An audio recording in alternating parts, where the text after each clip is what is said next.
প্রতারক কিভাবে আপনি জানেন যে প্রতারকের চিন্তা কেমন? প্রতারক সবসময় এরকম ভাবে যে আমার প্রতারণা কেউ ধরতে পারবে না, আমি হলাম ইন্টারন্যাশনাল ধোঁকাবাজ, এমন ভাবে চিট করব যে আমার চিটিং কেউ ধরতে পারবে না। কিন্তু বাস্তবতা একদম ভিন্ন। যারা ধোঁকাবাজ, যারা প্রতারক, যারা মিথ্যাবাদী, বিশ্বাসঘাতক, এই মেসেজটা খুব ভালো করে শুনবেন।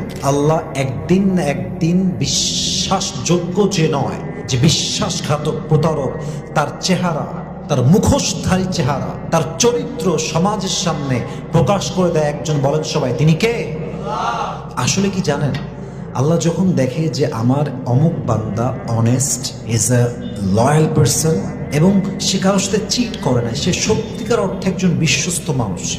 কিন্তু আল্লাহ যখন দেখে যে আমার একজন মুখলেস বান্দা, সত্যবাদী বান্দা, আমার যে বান্দা একদম অনেস্ট এবং লয়াল, তাকে কেউ প্রতিদিন ঠকাচ্ছে, মিথ্যা বলে, গাদ্দারি করে, চিট করে প্রতিদিন তাকে ঠকাতেই আছে, আল্লাহ সব সহ্য করলো, আল্লাহ এটা সহ্য করেন না। আল্লাহ একটা সময় গিয়ে মুখলেস বান্দার সামনে প্রতারকের চেহারা স্পষ্ট খুলে দেন।